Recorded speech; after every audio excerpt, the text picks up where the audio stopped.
Vamos a compartir de nuevo la pantalla. Profe,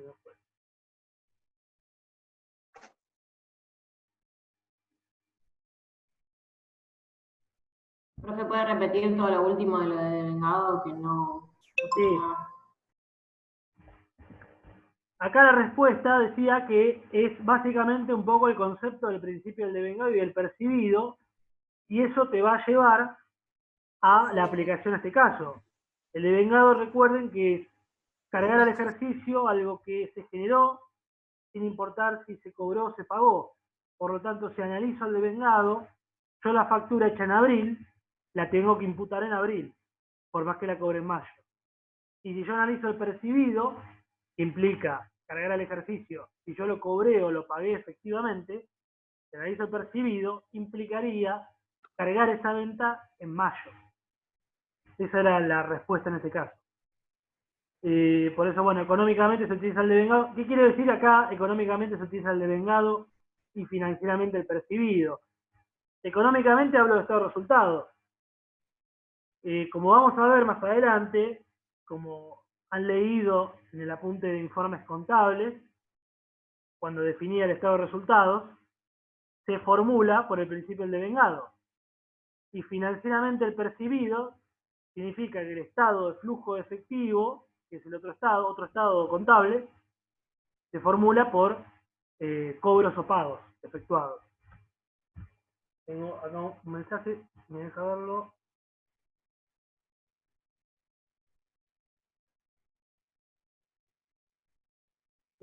Carlos, está en el decimal, está explicado, el devengado está explicado así, principio de devengado y principio de percibido está en la parte de cuentas, si no me equivoco, y después está en variaciones, también explicado cuando habla del hecho sustancial y del hecho generador. Ahí está explicado el apunte. El percibido, repito nuevamente, el principio del devengado, perdón, es cargar al ejercicio operaciones generadas en ese ejercicio sin importar si se cobró o se pagó. Es decir, se cargan por su generación, por su existencia. Yo una venta la puedo facturar el mes que viene, pero si yo la venta la hice hoy, cargo, según el devengado, la venta a abril, por más que la cobre en diciembre. Entonces, económicamente, el devengado trabaja de esta manera. Financieramente, o el percibido, hace que esa venta yo la cargue recién cuando la cobre. O si es una erogación, es decir, un gasto, que lo cargue cuando efectivamente lo pague. Cosa que no ocurre en el devengado. Esa es la diferencia entre los dos. La mayoría de los estados contables se basan en el devengado, excepto el flujo efectivo, que no lo vimos ni lo vamos a ver en esta materia, lo van a ver más adelante. Vamos. Profe, Sí. a mí, particularmente del ejercicio que recién explicó, lo que me mareó no es que no entiendo los conceptos, sino que en este caso me mareó la pregunta. O sea, cuando dice cómo operaría, es como que yo me quedé pensando, ¿cómo operaría qué? O sea, yo le había dicho que algunos casos me parecía medio complicado entender a lo que se refería. Como que no sabía que había que explicar cada principio como para resolver la pregunta. A mí me mareó en realidad la pregunta, ¿cómo operaría la aplicación sobre lo que estaba diciendo? Claro, acá Quizás lo que... decía los principios, no tenía problema. En resumen, acá lo que se pregunta es cómo aplica el principio de devengado. ¿Cómo operaría la aplicación? Sí, por ahí la palabra operaría, pero la cuestión, sacando en común lo que se pregunta acá, es la aplicación del devengado y del percibido para el caso que se cita anteriormente. Es cómo operaría Claro, la ahora que aplicación. lo explicó, lo entiendo. Yo en el momento en que lo leí, por eso me pareció que algunos enunciados no eran tan claros. En el momento en que lo leí, no sabía a qué se estaba refiriendo. Como que da un periodo y después hace esa pregunta y a mí particularmente me generó como que no sabía qué responder. Si bien entiendo los dos principios, no sabía qué responder. Ok, bueno, ahora lo entendiste, que es lo principal. No, sí, ahora me ¿Sí? quedó claro. O sea, era súper fácil, era explicar cada principio. Pero en el momento que puso cómo operaría, ahí me mareó el enunciado, porque, o sea, al no tenerlo a usted al lado preguntándole a qué se refiere, como en un examen normal, a qué se refiere este enunciado, es mucho más complicado de entender. Es como que... Sí, obvio. Aparte, esto es verdad eso. O sea, en un examen presencial, uno si tiene una duda en una palabra, la pregunta y se contesta. Y en este caso... Por eso yo hacía mención de lo que eran los enunciados, no me parecían tan claros, más que nada porque ahora que usted lo explica, es fácil. El tema es que al hacerlo cada uno desde su casa, sin tener la posibilidad de preguntarle, profesor, ¿a qué se refiere con esta palabra? ¿A qué se refiere con este título? Como uno haría en una clase normal, eso es lo que me pareció a mí que habría que modificar y hacerlo quizás un poco más fácil de entender sin tener que preguntarle a qué se refiere. Obviamente que no nos va a decir la respuesta. Yo me refiero a cómo está formulado. Sí. A mí me pasó exactamente lo mismo, en el sentido de cómo expresarlo, si práctico o teórico. En el caso que nos pase de vuelta lo mismo, ¿las dos son válidas o...? Las dos son válidas. A ver, perfecto. En este caso, mucha práctica no vas a establecer porque, me perdí el número ya, el 15. Sí, bueno, acá te pongo un precio de venta, podés de las dos formas. Pero en el caso, por ejemplo, no sé, del monotributista creo que era. Había un caso que no había números. A ver. Pues yo me...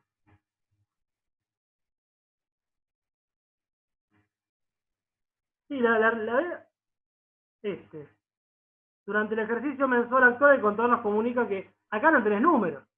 Por eso, no te queda otra que expresarlo con así, digamos, un análisis.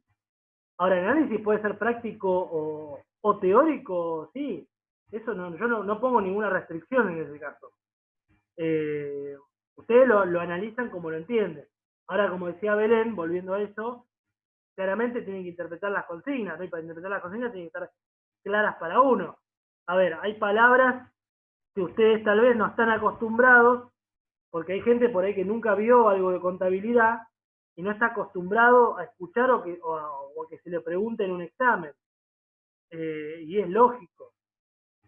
Por eso digo que otra de las desventajas de este tipo de exámenes, no digo de cuestionarios, sino de este tipo de exámenes para la materia práctica, como es contabilidad, matemáticas, más práctica aún, pero es la cuestión de las palabras o la pregunta de uno no estar ahí para contestar esta duda, ¿no?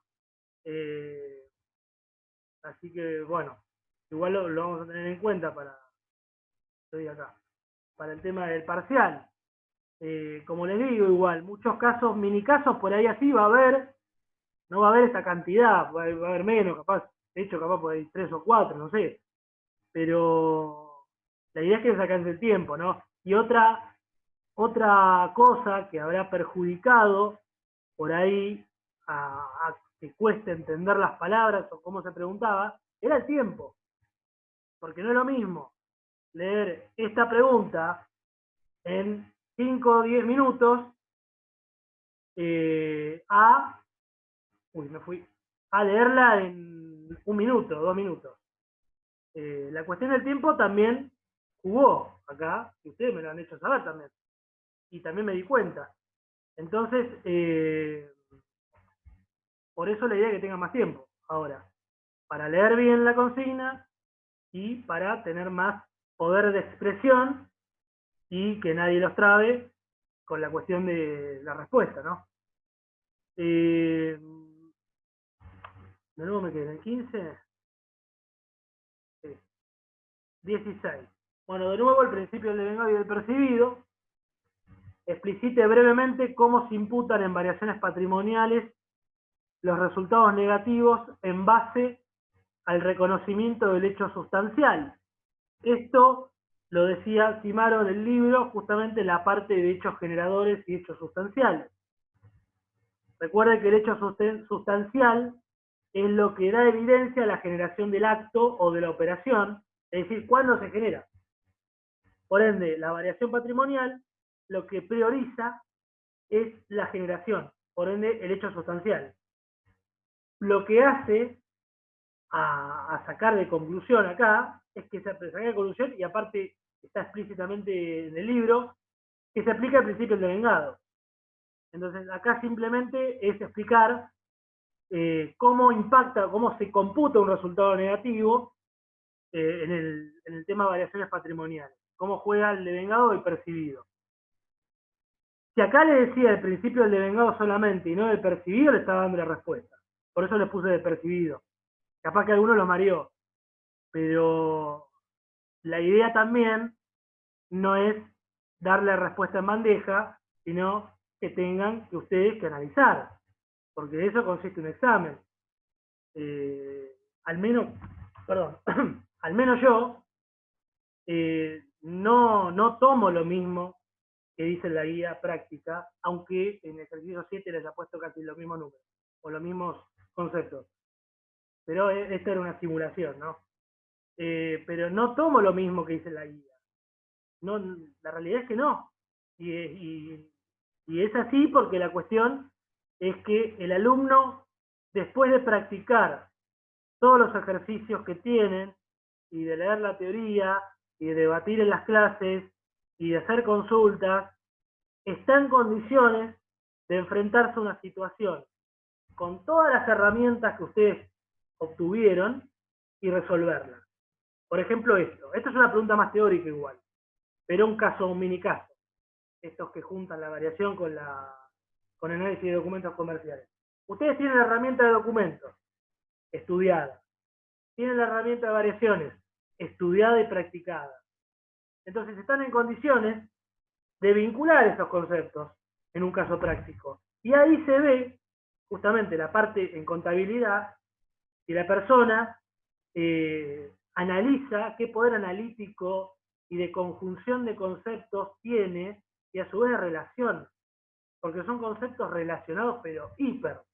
Documentos comerciales con variaciones y con cuentas, ni hablar. Entonces todo está relacionado. Lo que se busca justamente es eso, que encuentren, no es complicarle la vida ni nada por el estilo. A veces algunos piensan, nos quiere complicar la vida y nos ponen preguntas. No, la idea es justamente el resultado de esto, es el aprendizaje. Y uno cómo aprende cuando aplica los conceptos que fue captando por separado. Usted cuando van a un trabajo, no le dice, aplíqueme esto. No, usted le dice, no sé, alguien de sistema le dice, se me rompió la máquina. Entonces el sistema tiene que juntar todo lo que sabe y arreglar la máquina. Bueno, acá es exactamente lo mismo, pero en la parte contable, digamos. Ustedes tienen los conceptos y los tienen que aplicar. Para eso, por eso la insistencia en que lean la teoría, consulten las dudas y a su vez practiquen.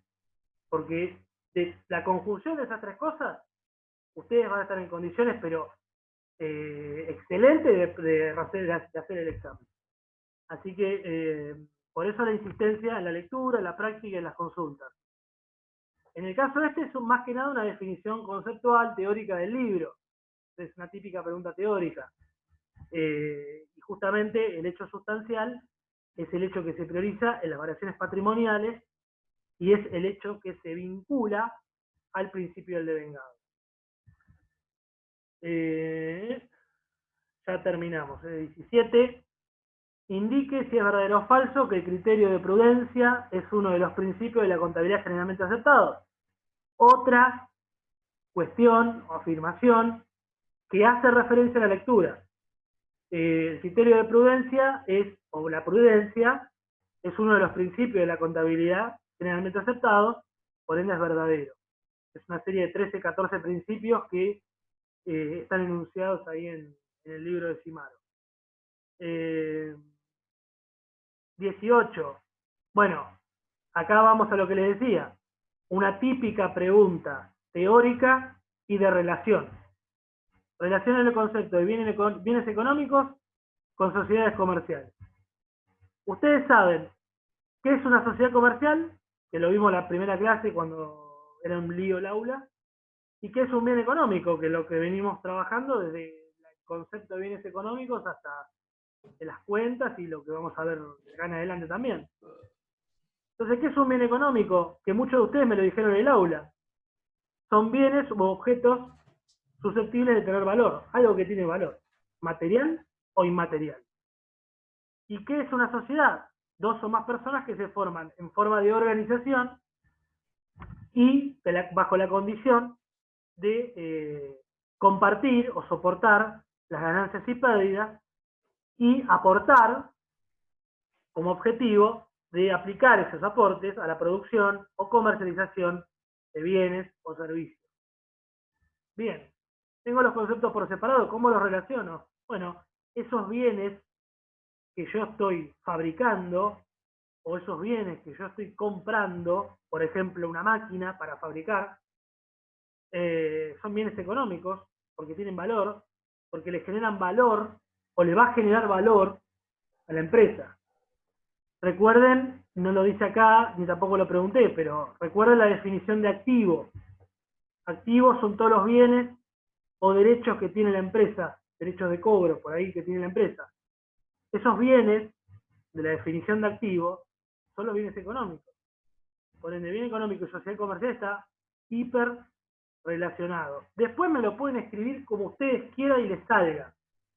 Yo ahí no soy exigente, pero sí que sepan los conceptos y me los puedan relacionar. Voy al chat.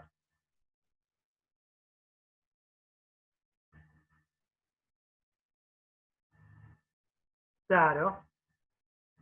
Yo hice eso, definir bien económico, no definir sociedad, pero lo asocié directamente con ánimo de lucro. Sí, una sociedad comercial, otras de las variantes que vimos en aquel primer día, era que tiene fines de lucro. Y si tiene fines de lucro, yo tengo el fin de obtener una rentabilidad. Y si tengo el fin de obtener una rentabilidad, ¿cómo la obtengo? Vendiendo, o sea, ingresos menos gastos. Ingresos, ventas menos costos. Eso me da el beneficio o la ganancia que tengo. ¿Qué vendo? Bienes económicos. O sea, los bienes económicos están rondando toda la organización y toda la contabilidad también. Porque de los bienes económicos se desprenden los hechos económicos, que es la operatoria que circula alrededor de estos bienes. Por ejemplo, la compra-venta de mercadería. Voy.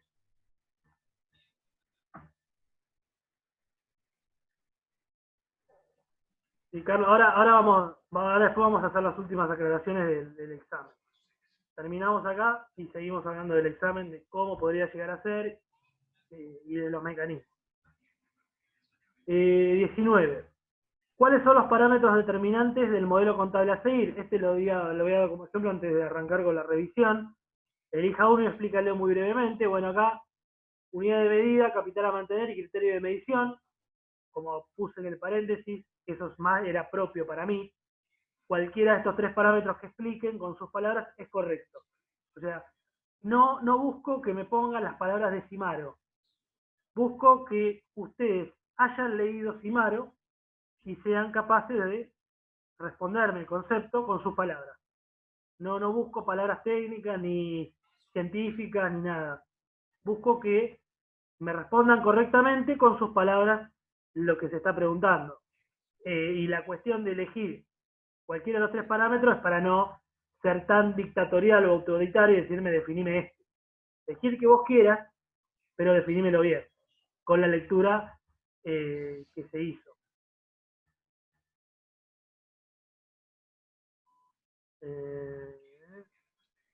No sé a qué te referís, Eliana, ¿por qué gracias?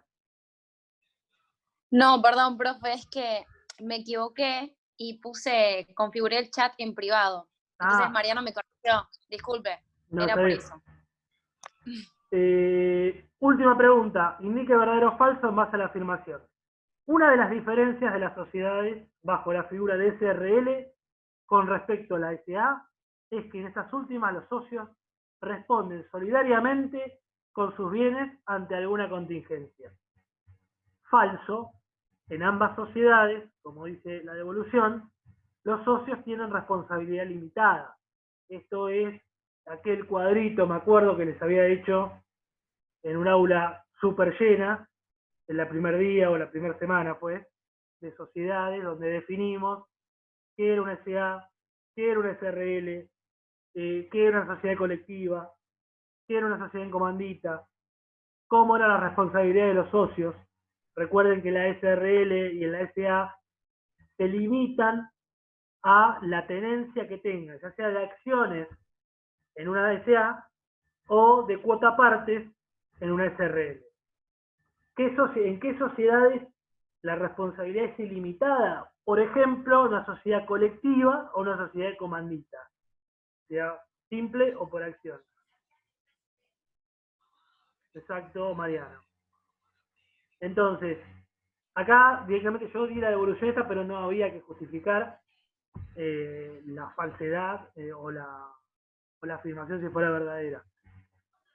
¿Qué conclusión sacamos aparte del tipo de pregunta, etcétera, que vemos acá? Que tomamos todo lo que vimos. Es decir, desde sociedades, que fue lo primero, hasta variaciones patrimoniales, que fue lo último. Ese es el intervalo del parcial. ¿Está bien? ¿Está mal? Yo creo que partamos de la base que los conceptos introductorios de la primera semana son necesariamente importantes que lo sepan para lo que viene después. Si yo no sé qué es un hecho económico o un bien económico, no sé de qué estoy hablando cuando veo que me dice que analice las variaciones de los siguientes hechos económicos o el documento vinculado. Si yo no sé qué es una sociedad comercial, no voy a entender cuando me digan que la sociedad fulanito S.A. se constituye tal día con un contrato y los socios aportan 100.000 pesos. Entonces, todo es una cadena y van a ver que lo que veamos después del parcial va a seguir siendo una cadena de lo que vimos en la primera parte. Entonces, por eso es necesario, y ahora creo que tal vez me entiendan por qué este tipo de materias se debe evaluar con preguntas más abiertas o con ejercicios. Porque ahí uno ve si el alumno conecta los términos, los entiende y cómo los aplica. Bien, ¿alguna duda con estas 20 preguntas que se las voy a subir ni bien terminemos hoy, junto a los temas, la hojita que le mostré otra vez? ¿Quedó alguna duda de esto?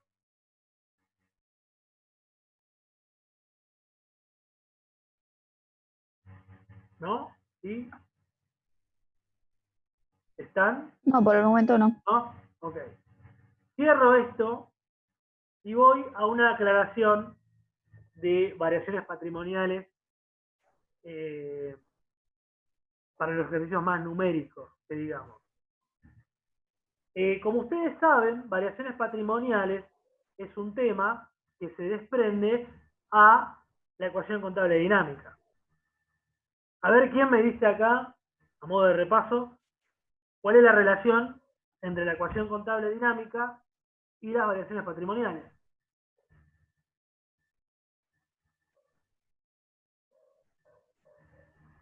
¿Quién me dice?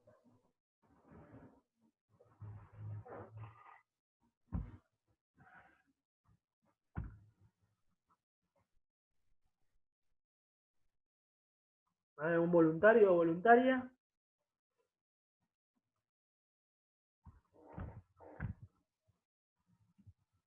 ¿Cómo se relacionan las variaciones patrimoniales con la ecuación contable dinámica? Ili Cataneo levantó la mano. Desactivá el micrófono y cante nomás.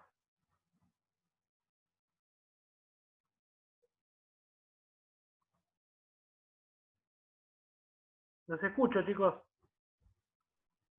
Los movimientos de las cuentas. Sí. ¿Cómo profundizaríamos eso, Silvia?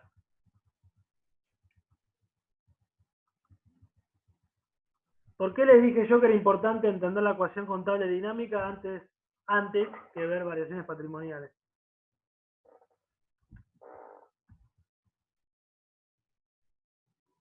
No estoy pidiendo que me diga la ecuación contable dinámica, simplemente, bueno, la tienen que imaginar para justamente responderme lo que les estoy preguntando, resultados. ¿Cómo era la ecuación contable dinámica? A ver.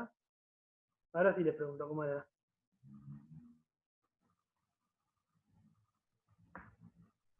A ver quién me escribe o me la dice.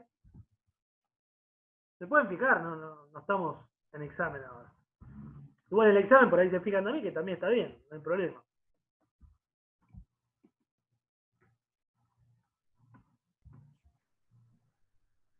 A ver.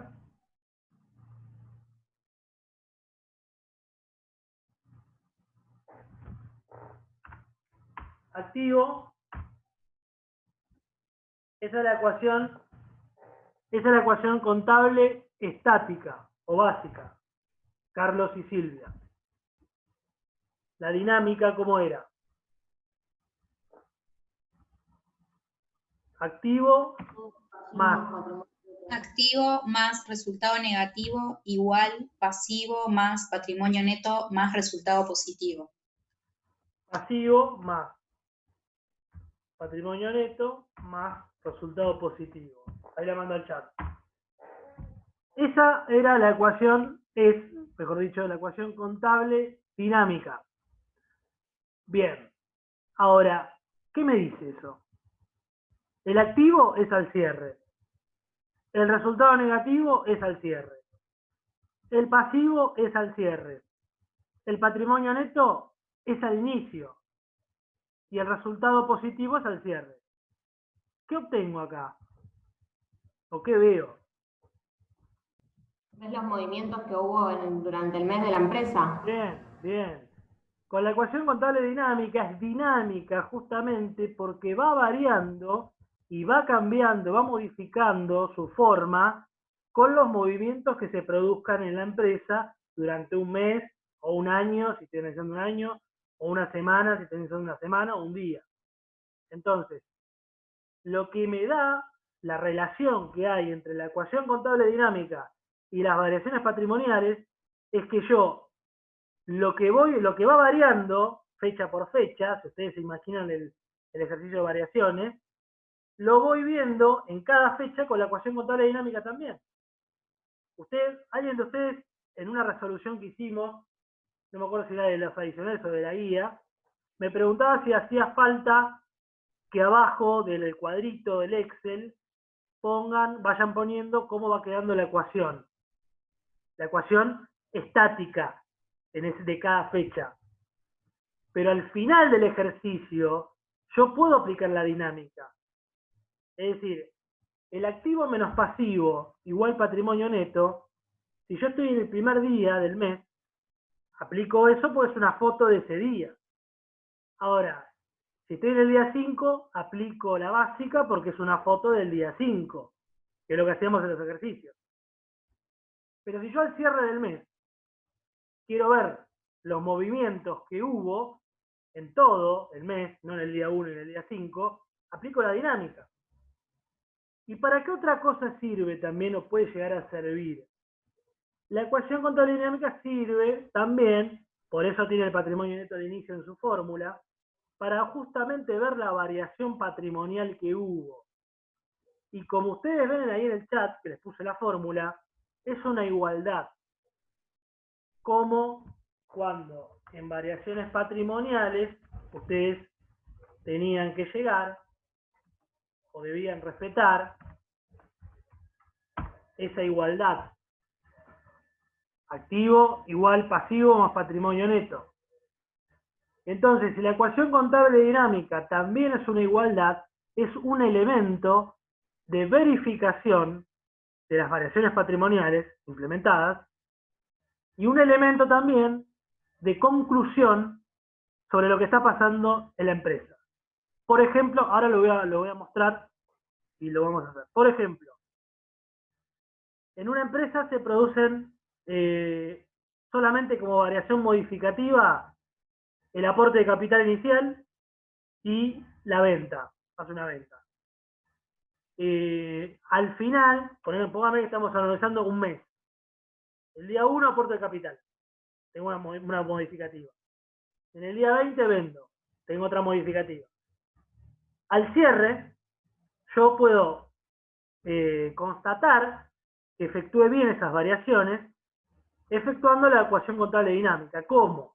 Tomo el activo al cierre, tomo los resultados que tenga negativos al cierre y completo la primera igualdad, activo más resultado negativo. Voy a llegar a un número. Igual, pasivo al cierre, tomo el pasivo al cierre, total del pasivo al cierre, más el patrimonio neto al inicio, que es el primero que hice el aporte, más el resultado positivo si tengo, y tengo otro número del otro lado. Bueno, la igualdad es porque la verificación, para saber si yo efectué correctamente las variaciones, tiene que dar lo mismo de un lado y del otro. Por eso el tema entra en juego la partida doble, etcétera, la igualdad patrimonial. Me tiene que dar igual los activos más resultado negativo y el pasivo más el patrimonio neto más el resultado positivo. Eso tiene que ser el mismo número. ¿Me puede dar diferente? Pregunto. ¿Me puede dar una desigualdad? ¿Qué opinan ustedes? Piensen. Que no te tiene que dar una desigualdad. ¿Cómo? Que si te da una desigualdad está mal, algún número que está mal. ¿Segura? Vamos acá. Vamos al Excel directamente. Falta, o sea, pérdida. Vamos al Excel. No sé si lo tengo abierto acá. Ay, no lo tengo abierto. No, al principio el devengado no tiene que ver acá, justamente. Y ahora, esperen a ver si abro un Excel, el Excel de cuentas. No puedo venir. A ver, un segundo, ¿eh? ¿Ustedes se acuerdan del Excel que subí de ecuación contable dinámica? Me quedan 7 minutos. Okay. Compartir ecuación contable dinámica. ¿Pueden ver todos el Excel? No, ¿No lo ven? no, yo no lo veo. Pues, porque me parece que se me está por cortar en 7. Bueno, ahora en la próxima avenida, que ya sería la última, les comparto el Excel y les digo, pero les voy diciendo algo ya adelantando. ¿Puede darme negativo? Sí, puede ser por el principio del devengado. No, el principio del devengado habíamos dicho que no. ¿Por qué me puede dar negativo? Perdón, negativo no. Desigualdad, esa igualdad que vieron ahí de la ecuación contable. ¿Qué puede haber pasado? Puede dar pérdida, o sea, si tenés pérdida, o sea, si no tenés una ganancia. No precisamente en resultados, pero está cerca. Ustedes recuerdan que antes de la ecuación contable dinámica, en el Excel ese yo les desglosé o les armé la ecuación contable integral. ¿Se acuerdan o no se acuerdan? No. Bueno, la ecuación contable integral, que ahora la vamos a ver igual, pasa que no me dejan. Pues exactamente, Silvia, ahí está la respuesta. La ecuación contable integral, te digo la respuesta de Silvia, estos 5 minutos que me quedan, lo que contemplaba, que no contempla la ecuación contable dinámica general, son disminuciones de capital o aumentos de capital y o retiros. Esa era la ecuación integral, por normas contables, se tomaba la ecuación contable dinámica sin retiros y sin aumentos o disminuciones de capital. Entonces, sabiendo o refrescando esto, si yo tengo una desigualdad cuando aplico para verificar la ecuación contable dinámica de mis variaciones patrimoniales, ¿qué significa?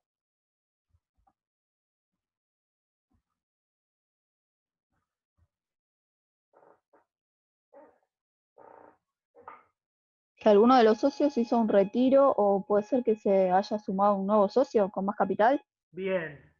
Que haya habido un retiro o un aporte extraordinario o una disminución de capital porque retiraron o un aumento de capital porque aportaron.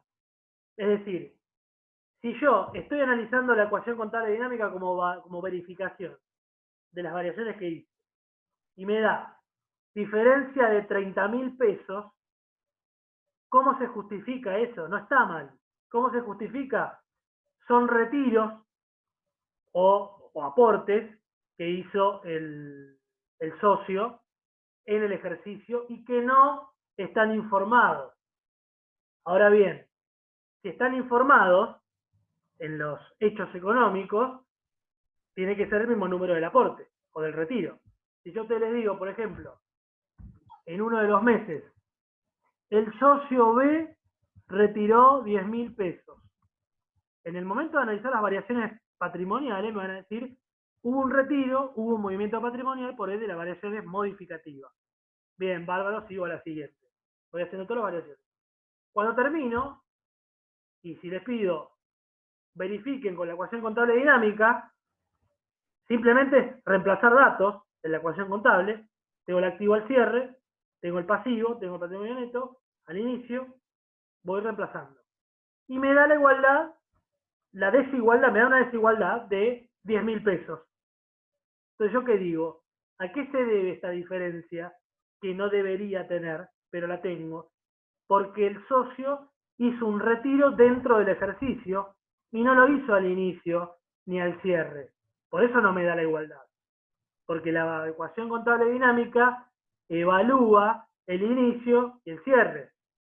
Si yo en el medio tuve aportes o retiros, me va a dar diferencia. ¿Y cómo digo? No me va a dar cualquier diferencia. Si yo retiré 10.000 pesos o aporté 10.000 pesos, me tiene que dar ese retiro o ese aporte de diferencia. Y ahí queda justificada la variación patrimonial efectuada en el mes. Cuando yo logro encontrar la diferencia justificada con un aporte, con un retiro. Y de eso se trata la contabilidad dentro de una empresa. Ustedes, el día de mañana, si se dedican a ser contadores o a ir a auditar empresas, van a encontrar millones de diferencias. Y la cuestión es poder justificar esas diferencias, no que no haya. Porque puede no haber, si la empresa registra todo, que suele no ocurrir, y si lo más probable es que haya diferencias. Bueno, el tema es poder encontrar esas diferencias. ¿Cómo se encuentra con estos conceptos que uno ve? Por ejemplo, con la ecuación contable dinámica y estudiando los movimientos de cada mes. Ahora, en la próxima venida de Zoom, les voy a mostrar la ecuación contable dinámica integral de nuevo, la dinámica general de nuevo, y vamos a hacer una prueba en 2 ejercicios cualquiera, para que vean esto que les estoy diciendo. ¿Alguien no entendió esto que dije recién?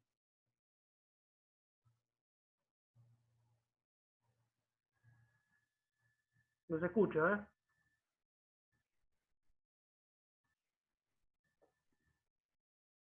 ¿Todos entendieron? Felipe Solá, buen ministro. Canciller ahora es. Sí, perfecto. Bueno, queda 1 minuto 10 de este Zoom, reunión. Ahora, sí, Carlos, la duda. Tenés 1 minuto exacto. Si no, cuando volvamos. Decime. Cuando volvamos, ok. Bueno, en cualquier momento se corta. Así que ahora cuando volvamos vamos a ver lo que les estoy diciendo en forma visualizada, porque así por el aire, por ahí suele haber alguna distorsión, que es lo lógico. Así que ahora cuando volvamos vemos en un Excel la ecuación y en otro la implementamos en ejercicios que ya hemos hecho, así lo pueden ver. Esto, y cerramos ya los temas de parcial y algún último comentario sobre el examen mismo también. Enseguida volvemos en breve, ya cuando se corte. Entonces se puede, después de corte, exactamente. No, después del corte seguimos unos minutos más. No sé si vamos a llegar a media hora, no creo, porque nos quedan